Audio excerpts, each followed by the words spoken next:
La mañana del 7 de marzo de 2019 comenzó en Mannheim como cualquier otra. El sol brillaba a través de las ramas desnudas de los plátanos a lo largo de la calle Seckenheimer Straße, mientras los viajeros se abrían paso entre el tráfico matutino.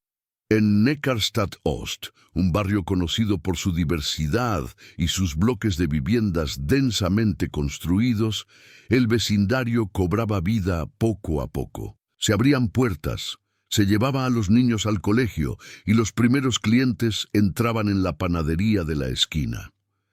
Nadie sospechaba que detrás de una de esas discretas puertas de apartamento se estaba gestando una tragedia que ni siquiera los investigadores más experimentados olvidarían años después.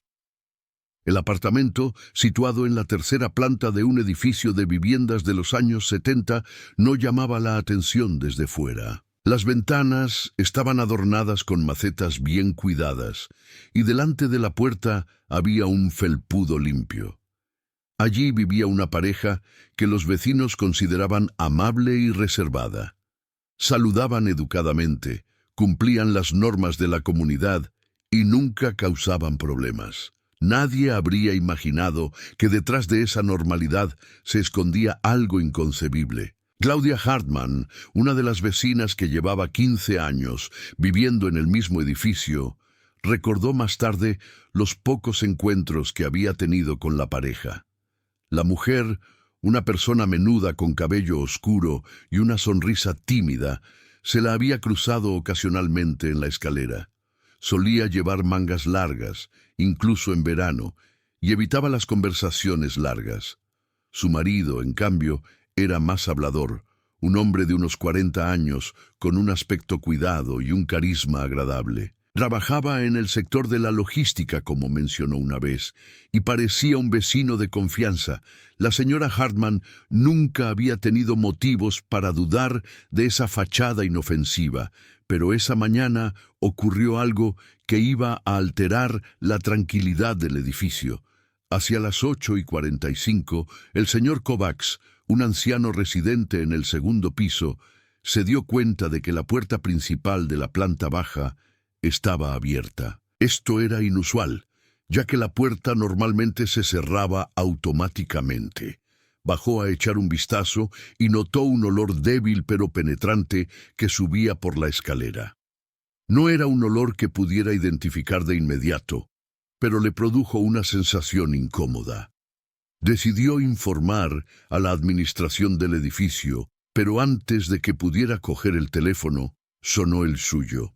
Era la señora Hartmann, que también había notado el olor y le preguntaba preocupada si sabía de dónde provenía. Juntos decidieron llamar a las puertas de los demás inquilinos para asegurarse de que nadie necesitaba ayuda. Sin embargo, la mayoría de los apartamentos permanecieron en silencio, ya que muchos residentes ya se habían ido a trabajar. Cuando finalmente llegaron a la puerta del tercer piso, de donde parecía provenir el olor, ambos dudaron. La señora Hartmann llamó tímidamente, pero no obtuvo respuesta.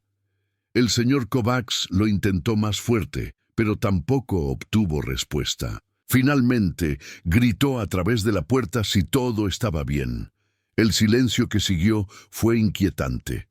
El señor Kovacs sacó su teléfono móvil y marcó el número de emergencias. Su voz temblaba ligeramente cuando describió la situación a la operadora. Mencionó el olor inusual, la falta de respuesta desde el apartamento y su creciente preocupación. La mujer, al otro lado de la línea, le aseguró que enviarían una patrulla de inmediato y le pidió que esperara frente al apartamento sin intentar abrir la puerta. Menos de 20 minutos después, llegaron 2 agentes de policía. Eran jóvenes, quizá de unos 30 años, y parecían tener experiencia. Uno de ellos, un hombre alto con el pelo rapado, se presentó como el comisario jefe Weber. Su compañero, algo más bajo y con una expresión más amable, se llamaba Meyer. Weber interrogó brevemente al señor Kovacs y a la señora Hartmann sobre las circunstancias antes de dirigirse a la puerta. Llamó en voz alta y se identificó como policía. De nuevo, no hubo respuesta. Weber intercambió una mirada con su compañero. Meyer asintió y sacó su radio para pedir refuerzos. En situaciones como esta, el protocolo exigía actuar con cautela. Mientras esperaban a que llegaran más efectivos, Weber se dio cuenta de que el olor era realmente perceptible. Ya había vivido situaciones similares a lo largo de su carrera y su instinto le decía que algo no iba bien. Pidió a los vecinos que volvieran a la planta baja y esperaran allí. Poco después llegó un cerrajero, acompañado de otra patrulla y un médico de urgencias. Weber decidió que tenían que abrir la puerta. El cerrajero trabajó con rapidez y profesionalidad, y en pocos minutos la puerta se abrió. Lo que los agentes encontraron detrás de ella dejó incluso al experimentado Weber paralizado por un momento. El apartamento estaba a oscuras, con las cortinas corridas. El olor que ahora salía sin obstáculos era abrumador. Weber se cubrió la nariz y la boca con un pañuelo y entró con cuidado en el pasillo. Meyer lo siguió, mientras el médico de urgencias esperaba fuera. El apartamento estaba sorprendentemente ordenado. No había señales de lucha, ni muebles volcados. Todo parecía casi demasiado perfecto. En la sala de estar había un sofá con mantas cuidadosamente dobladas encima. Sobre la mesa de centro había una taza vacía y un mando a distancia. La cocina estaba ordenada, los platos lavados y guardados en el escurridor. Era como si alguien hubiera cuidado meticulosamente de que todo estuviera en su sitio. Pero el olor llevó a los agentes más adentro del apartamento, hacia el dormitorio. Weber abrió la puerta lentamente. La cama estaba hecha, las almohadas bien alisadas. Junto a ella había una pequeña mesita de noche con una lámpara de lectura y un libro, pero no fue la cama lo que llamó su atención. En la pared de enfrente había otra puerta, entreabierta. Weber se acercó a ella, con la mano instintivamente en su arma reglamentaria. Empujó la puerta para abrirla completamente y se quedó paralizado. Ante él se encontraba el cuarto de baño. En la bañera, medio llena de agua, yacía un cuerpo sin vida. Era una mujer, cuyo cuerpo descansaba en una posición antinatural. Su piel ya había adquirido un tono pálido y grisáceo, y sus ojos miraban fijamente al vacío. Weber sintió un nudo en el estómago. Había visto muchas escenas del crimen, pero había algo diferente en esta. No era solo la muerte en sí, sino la forma en que estaba dispuesta la habitación. Todo parecía arreglado, casi escenificado. Meyer se acercó a él y soltó un leve juramento. Weber se dio la vuelta y dio instrucciones para que se informara inmediatamente a la policía criminal y al equipo de recogida de pruebas. Salió del cuarto de baño sin tocar nada y aseguró el apartamento. Se llamó al médico de urgencias para que certificara oficialmente la muerte, lo que hizo tras un breve examen.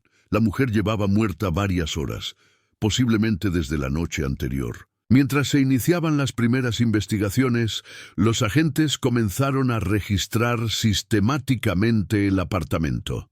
Encontraron documentos de identidad que confirmaban la identidad de la fallecida. Se llamaba Jana Richter, tenía 38 años y había nacido en Heidelberg. Otros documentos indicaban que estaba casada con un hombre llamado Martin Richter, pero no había ni rastro de Martin Richter. Weber ordenó inmediatamente que se iniciara una búsqueda de Martin Richter. Se envió una descripción a todas las patrullas y comisarías cercanas. Al mismo tiempo, los investigadores comenzaron a hacerse una idea de la pareja. Se interrogó a los vecinos, pero las declaraciones fueron sorprendentemente uniformes. La pareja había vivido discretamente, no había habido discusiones ruidosas, ni intervenciones policiales por violencia doméstica. Jana Richter era descrita como tranquila y reservada, mientras que Martin era considerado educado y servicial. Pero cuantos más detalles salían a la luz, más claro quedaba que la fachada de normalidad era frágil. Una vecina mencionó de pasada que rara vez había visto a Hannah sin ropa larga, incluso en los calurosos días de verano. Otro vecino recordó que una vez había oído llantos fuertes procedentes del piso, seguidos de un largo silencio. En aquel momento había supuesto que se trataba de un momento privado y no había indagado más. Los técnicos forenses trabajaron meticulosamente, fotografiaron cada rincón del piso y examinaron todas las superficies en busca de huellas dactilares. En el cuarto de baño encontraron indicios que apuntaban a una posible agresión. Pequeños hematomas en las muñecas de Hannah indicaban que posiblemente había sido retenida. Sin embargo, no había signos evidentes de una lucha violenta. Todo parecía controlado, casi metódico. En la sala de estar, los investigadores descubrieron un ordenador portátil que estaba sobre la mesa del comedor. Lo confiscaron y lo llevaron a la comisaría para su análisis forense. Esperaban encontrar en el dispositivo pistas sobre los motivos o el paradero de Martin Richter. También se incautaron objetos personales como teléfonos móviles, blocs de notas y cartas. Hacia el mediodía, la forense doctora Sabine Köhler llegó al lugar de los hechos. Era una mujer experimentada de unos 50 años, conocida por su precisión y su visión clara. Tras una primera evaluación del cadáver, declaró que la causa exacta de la muerte solo podría determinarse tras la autopsia, pero que las circunstancias apuntaban a una muerte no natural. Ordenó que el cadáver fuera trasladado inmediatamente al Instituto de Medicina Forense. Mientras los investigadores seguían trabajando en el lugar, la noticia del hallazgo se extendió como la pólvora por el barrio. Los curiosos se congregaron frente al edificio y la policía tuvo que levantar barreras para proteger la escena del crimen. Los periodistas de la prensa local llegaron e intentaron obtener información, pero los agentes se mantuvieron herméticos. Aún era demasiado pronto para revelar detalles. A última hora de la tarde, Weber recibió una llamada de la jefatura. Habían visto a Martin Richter. Una patrulla lo había descubierto cerca de la estación central, donde parecía deambular sin rumbo fijo. Fue detenido sin oponer resistencia y llevado a declarar. Weber se dirigió inmediatamente al lugar, ansioso por enfrentarse al hombre que posiblemente era responsable de la muerte de su esposa. Cuando Weber entró en la sala de interrogatorios, Martin Richter ya estaba allí sentado, con las manos cruzadas sobre la mesa. Parecía tranquilo, casi apático. Su rostro era inexpresivo y evitaba el contacto visual con los agentes. Weber se sentó frente a él y comenzó el interrogatorio con las formalidades habituales. Martin respondía de forma concisa y monótona, como si estuviera interpretando un papel que se había aprendido de memoria. Cuando le preguntaron dónde estaba cuando murió su mujer, al principio se quedó en silencio. Luego murmuró algo sobre un paseo, sobre la necesidad de pensar. Weber insistió, pero Martin se mostró evasivo y sus respuestas siguieron siendo vagas. Era obvio que ocultaba algo, pero sin pruebas concretas, Weber no podía presionarlo. Las primeras horas de la investigación revelaron un misterio. Una pareja que parecía normal, una mujer que había muerto en circunstancias misteriosas y un hombre que se envolvía en silencio. Pero los investigadores ya intuían que esto era solo el comienzo de una historia mucho más oscura de lo que nadie podría haber imaginado. La fachada de normalidad se había derrumbado y detrás de ella se escondía un abismo que nadie había visto venir. El interrogatorio de Martin Richter se prolongó durante varias horas. Weber se sentó frente a él, observando cada movimiento, cada pausa entre las palabras. Martin parecía extrañamente distante, como si no estuviera realmente presente. Sus respuestas eran lentas, mecánicas, Confirmó que Hannah era su esposa, que llevaban 8 años casados. Pero cuando Weber le preguntó por las circunstancias de su muerte, Martin se cerró por completo. «No sé qué pasó», repetía monótonamente. «Cuando llegué a casa, ella ya estaba así». Weber se recostó en su silla. «Así que afirma que encontró a su esposa muerta y simplemente se fue a dar un paseo, sin llamar a la policía». Martin se quedó mirando sus manos. No podía pensar, tenía que salir. La declaración no tenía sentido, y Weber lo sabía. Cambió de táctica y le preguntó por la relación de la pareja. ¿Cómo era su día a día? ¿Había problemas? Martin negó con la cabeza y afirmó que todo iba bien, pero su lenguaje corporal delataba lo contrario. Tenía los hombros tensos y los dedos crispados alrededor del borde de la mesa.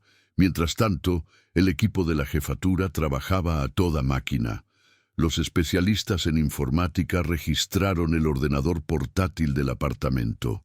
Lo que encontraron les dejó sin aliento. En el historial del navegador de la cuenta de Martin, descubrieron búsquedas que se remontaban a semanas atrás. ¿Cuánto tiempo permanece inconsciente una persona bajo el agua? Ahogarse sin dejar rastro. Medicamentos para calmar. Las marcas de tiempo mostraban que estas búsquedas no eran espontáneas, eran metódicas y se habían realizado a lo largo de casi 3 semanas. Alguien se había tomado su tiempo para recopilar información y sopesar las posibilidades. No había sido un acto impulsivo, había sido planeado. Al mismo tiempo, la doctora Köhler comenzó la autopsia. Su conclusión fue clara. Jana Richter se había ahogado, pero las circunstancias distaban mucho de ser naturales. En su sangre se encontraron restos de benzodiazepinas, un sedante en una dosis suficiente para incapacitarla. Los hematomas en sus muñecas indicaban que la habían sujetado, posiblemente mientras la mantenían sumergida bajo el agua. La doctora Köhler informó a Weber por teléfono esa misma noche. «No tuvo oportunidad de defenderse», explicó con sobriedad. «Quienquiera que lo haya hecho sabía exactamente lo que hacía». Weber colgó y se quedó mirando el expediente que tenía delante. Las pruebas se acumulaban. Martin Richter no solo tenía conocimiento de la muerte de su esposa, sino que muy probablemente era el responsable directo. Pero la pregunta del por qué seguía sin respuesta. ¿Qué había llevado a un hombre a matar a su mujer de una forma tan calculada? A la mañana siguiente, Weber confrontó a Martin con los nuevos hallazgos.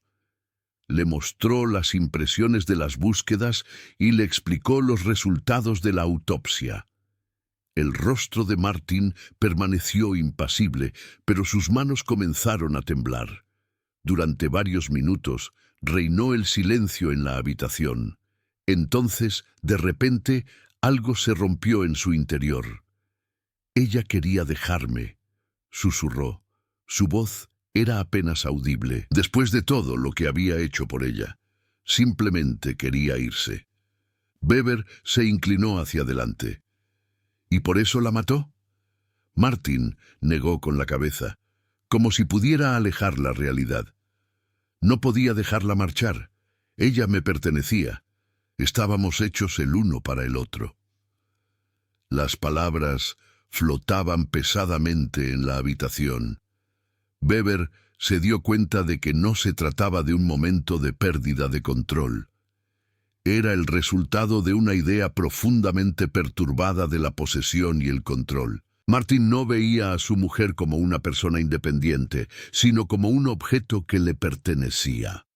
La investigación se amplió. Los compañeros interrogaron a la familia y los amigos de Hannah. La imagen que se reveló fue conmovedora. Hannah se había aislado cada vez más en los últimos meses.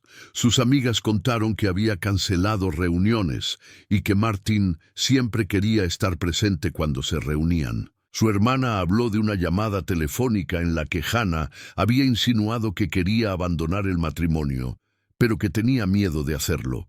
Lo que parecía un matrimonio perfecto resultó ser una prisión, y Martin Richter había querido mantener el control hasta el amargo final, costara lo que costara. La declaración de la hermana de Jana, Melanie Hoffman, cambió por completo el rumbo de la investigación. Weber se reunió con ella en una pequeña cafetería del casco antiguo de Heidelberg, lejos del ajetreo de la jefatura. Melanie era 2 años más joven que Jana, una mujer vivaz con el pelo rubio corto, pero sus ojos delataban una profunda tristeza y sentimientos de culpa. Debería haber hecho más, fueron sus primeras palabras, incluso antes de que Weber pudiera hacerle ninguna pregunta. Sus manos se aferraban a la taza de café, como si buscara apoyo en ella.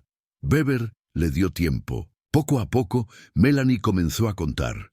La relación entre Jana y Martin había comenzado 9 años atrás, y al principio todo parecía normal. Martin era encantador, atento, generoso.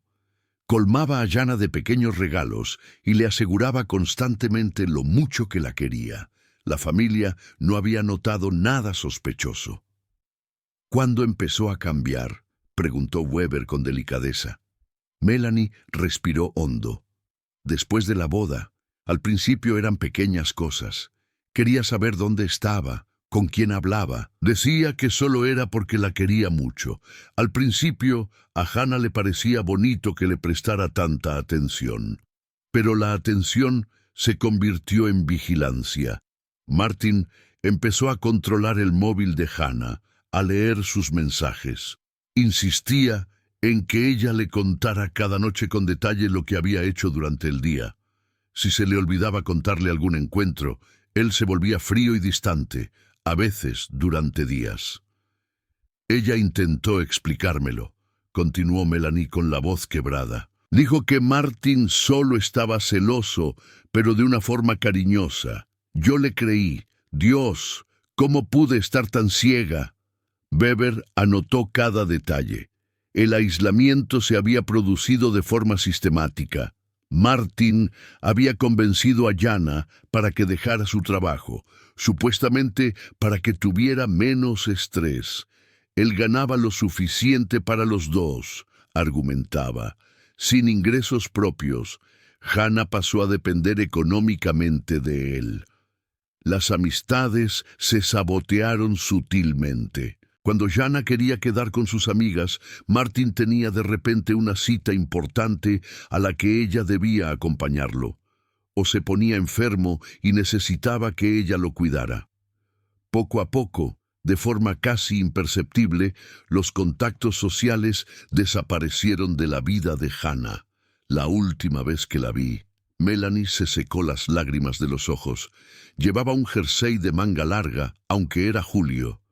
Cuando la abracé, se estremeció.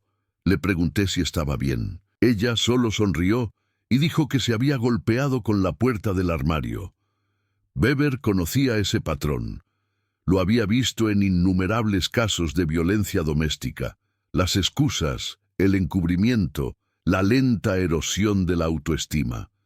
Pero este caso tenía un carácter especialmente calculador. De vuelta en la comisaría, le esperaba el siguiente descubrimiento. Los especialistas en informática no solo habían encontrado el historial de búsqueda de Martin, sino también una estructura de carpetas oculta en el portátil. En ella había cientos de fotos.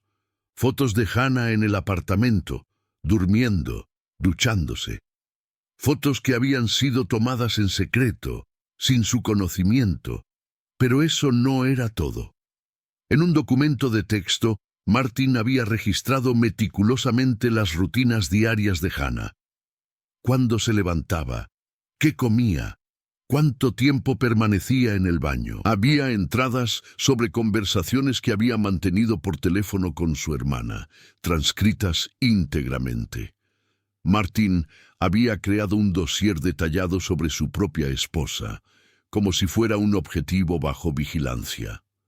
Weber miró fijamente la pantalla, disgustado por lo que veía. Aquello no había sido un matrimonio, había sido un cautiverio, documentado con la precisión de un carcelero. El segundo interrogatorio con Martin fue diferente. Weber le confrontó con las fotos y los registros. Martin no mostró vergüenza ni arrepentimiento. En cambio, parecía casi orgulloso. Tenía que saber lo que hacía, explicó con voz firme. Tenía que asegurarme de que me fuera fiel, de que no me engañara. Espió, controló y aisló a su mujer, aclaró Weber. Y cuando ella quiso marcharse de todos modos, la mató. Martin guardó silencio un momento. Luego asintió lentamente. Ella era mi vida. Sin ella, nada tenía sentido. Si yo no podía tenerla, nadie la tendría. La frialdad de sus palabras hizo estremecer a Weber. Ante él tenía a un hombre incapaz de reconocer que lo que sentía no era amor, sino un deseo de posesión. Para Martin, Jana no era un ser humano, sino una posesión que podía controlar a su antojo. La fiscalía presentó cargos por asesinato con agravantes. Las pruebas eran abrumadoras, pero para Weber y su equipo, el caso era más que una simple investigación exitosa. Era un doloroso recordatorio de cuántas veces este tipo de situaciones permanecen ocultas hasta que es demasiado tarde. Mientras se preparaba la acusación, el equipo de investigación descubrió más detalles inquietantes. Un joven forense llamado Tim Schaeffer, que analizaba el ordenador portátil de Martin, descubrió carpetas cifradas que inicialmente se habían pasado por alto. Tras días de trabajo, logró descifrar las contraseñas. Lo que encontró en ellas superó incluso los peores temores. Martin no solo había documentado la vida cotidiana de Jana, sino que también había llevado una especie de diario. Las entradas comenzaron 2 años antes de su muerte y revelaban una personalidad cada vez más paranoica y controladora. Describía cómo había infectado el teléfono móvil de Jana con una aplicación espía, cómo leía sus correos electrónicos y rastreaba su ubicación. Cada desviación de su rutina habitual era meticulosamente anotada y analizada. En una entrada de noviembre de 2018, escribió: «Hoy ha tardado 3 minutos más de lo habitual en el supermercado. Afirma que la cola en la caja era larga. Tengo que comprobar si realmente solo ha estado allí. La confianza hay que ganársela». Con el tiempo, las entradas se volvieron cada vez más paranoicas. Martin interpretaba cada pequeño gesto, cada sonrisa, como una posible traición. Cuando Jana mencionó en enero de 2019 que un compañero de su antiguo trabajo la había saludado por casualidad en la calle, Martin escribió páginas y páginas reflexionando sobre si eso podía ser una señal de que tenía una aventura. Weber entregó los documentos a la doctora Elena Zimmerman, una psicóloga criminalista que ya había trabajado como perito en varios casos para la policía de Mannheim.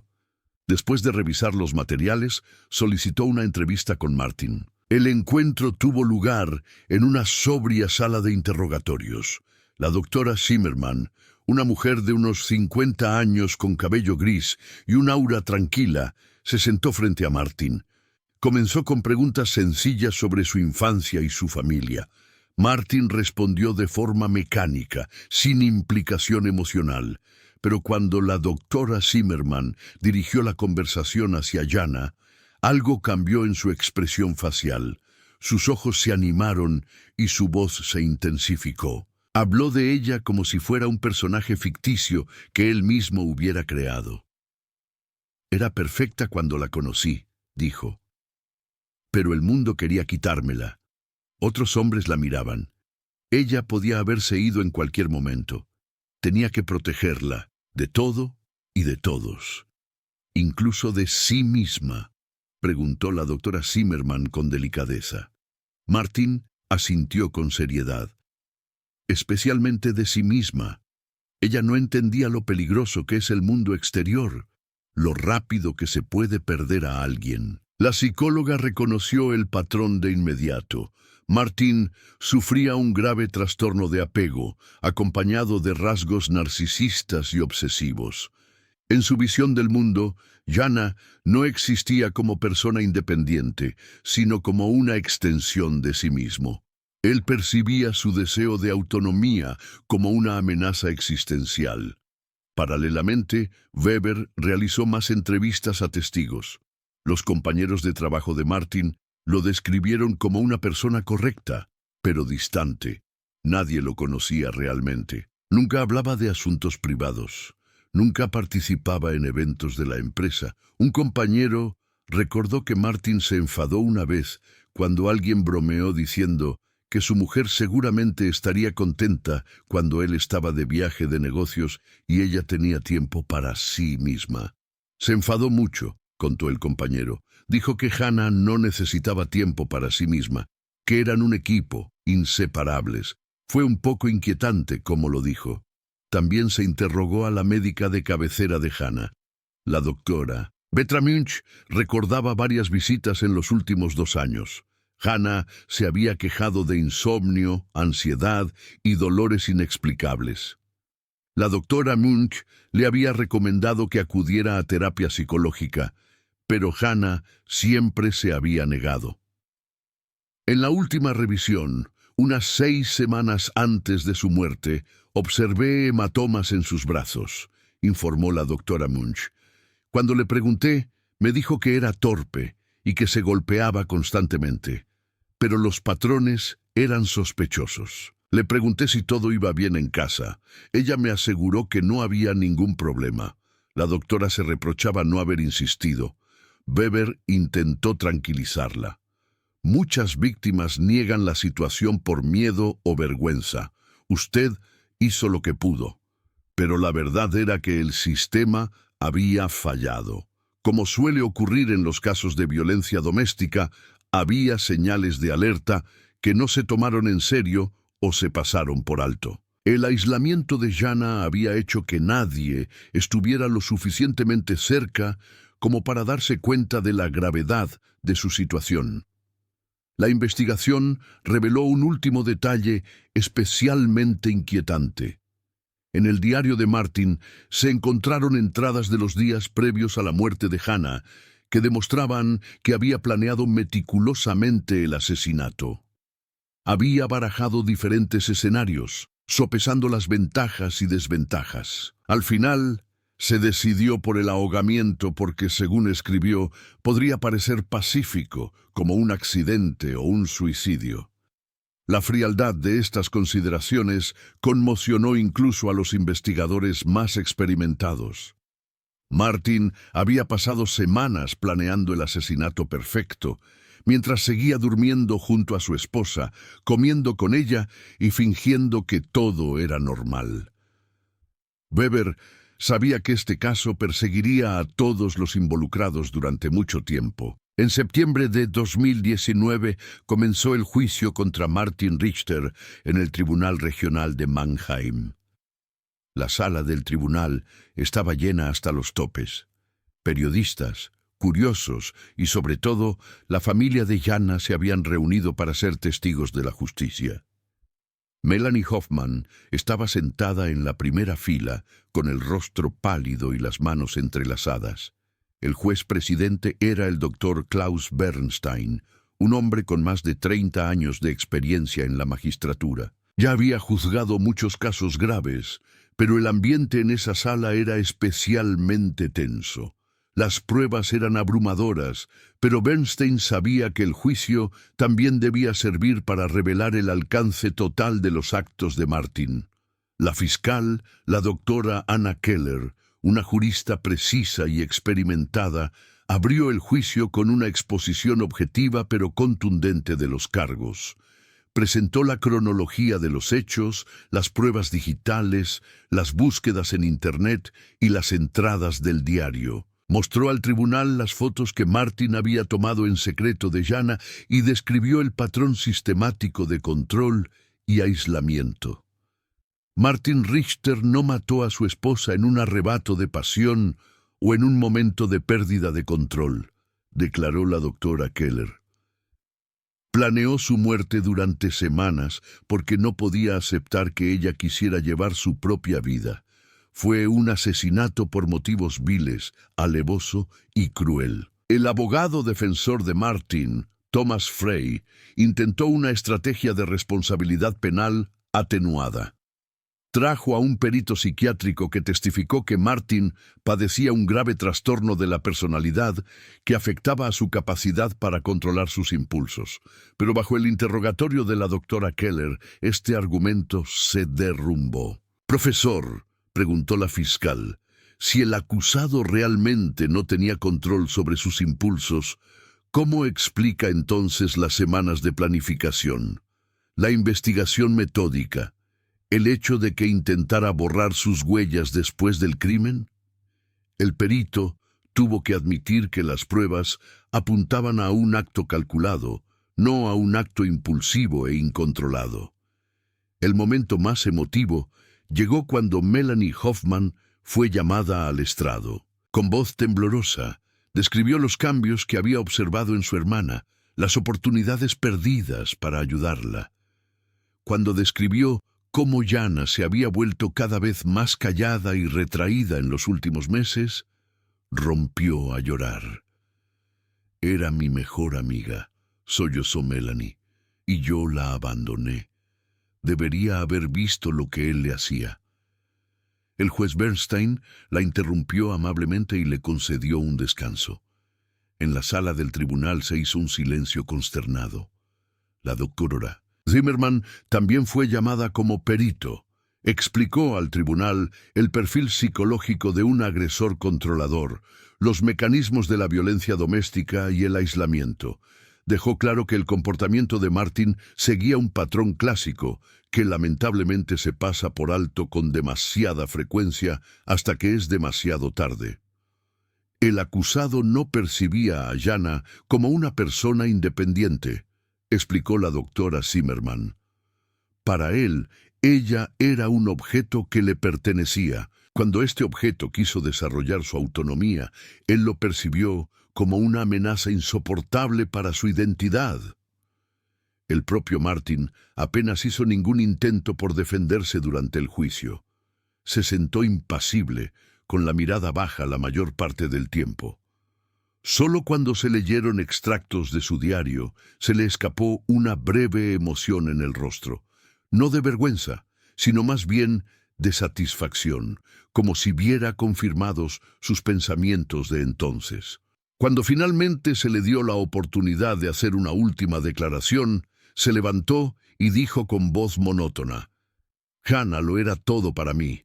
Solo intentaba protegerla. Que ella no lo entendiera fue culpa suya, no mía». Un murmullo de indignación recorrió las filas de la sala. Melanie negó con la cabeza incrédula. Incluso el juez Bernstein, conocido por su compostura, parecía visiblemente afectado por esta total ausencia de remordimiento. Tras 4 días de juicio, el tribunal se retiró para deliberar. La decisión fue unánime. Martin Richter fue condenado a cadena perpetua por asesinato con agravantes. Además, el tribunal determinó la especial gravedad de la culpa, lo que significaba que era prácticamente imposible que se le concediera la libertad anticipada antes de 15 años. Martin no mostró ninguna reacción al pronunciarse la sentencia. Se lo llevaron sin volverse, sin mirar a la familia de su esposa. Para él, el mundo parecía seguir girando solo en torno a él. Meses después de la sentencia, Weber estaba sentado en su oficina, mirando fijamente el expediente cerrado con la inscripción «Richter, Jana, cerrado». Pero él no sentía que el caso estuviera cerrado. Las imágenes del apartamento, la mirada impasible de Martin, las lágrimas desesperadas de Melanie, todo eso seguía persiguiéndolo. El caso había causado un gran revuelo en la región. Las casas de acogida locales informaron de un aumento de las solicitudes. Muchas mujeres vieron paralelismos entre la historia de Jana y sus propias vidas. El aislamiento progresivo, el control sutil, el miedo a no ser tomadas en serio. Todos estos patrones pasaron de repente a la conciencia pública. Melanie Hoffman había comenzado a trabajar como voluntaria en un centro de asesoramiento para víctimas de violencia doméstica. Ya no podía salvar a su hermana, pero podía ayudar a otras personas a reconocer a tiempo el peligro en el que se encontraban. En entrevistas, hablaba abiertamente de las señales de alerta que había pasado por alto, de los sentimientos de culpa que aún hoy la atormentaban. Shanna nunca me dijo directamente que necesitaba ayuda, contó Melanie en una charla en un centro comunitario. Hizo insinuaciones, mencionó cosas que, en retrospectiva, eran evidentes llamadas de auxilio. Pero yo no quería ver lo grave que era la situación. Pensaba que todos los matrimonios tienen sus problemas. Sus palabras tocaron la fibra sensible.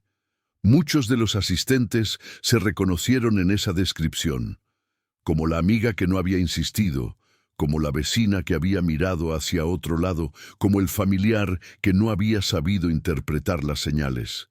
Tras el caso, la policía de Mannheim implementó nuevos programas de formación. Se formó específicamente a los agentes para que reconocieran los signos sutiles de la violencia psicológica y el control.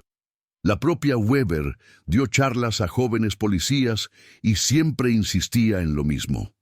La violencia doméstica no se limita a los moratones. Los casos más peligrosos son a menudo aquellos en los que no se ve nada desde fuera. La doctora Zimmerman publicó un estudio sobre el comportamiento controlador en las relaciones de pareja, en el que citaba el caso de Martin como ejemplo extremo de un problema muy extendido. Explicó que muchos agresores no comienzan con violencia física, sino con manipulación emocional y aislamiento. Cuando la víctima se da cuenta del peligro en el que se encuentra, a menudo ya está tan dependiente y asustada que escapar parece casi imposible, escribió. En la prisión de Mannheim, Martin Richter se sentaba en su celda y pasaba los días leyendo y escribiendo. No mostraba ningún interés por las ofertas terapéuticas ni por los grupos de conversación. La psicóloga de la prisión anotó en su informe: el recluso no muestra ningún arrepentimiento por su acto, sigue considerándose víctima de las circunstancias y de su difunta esposa.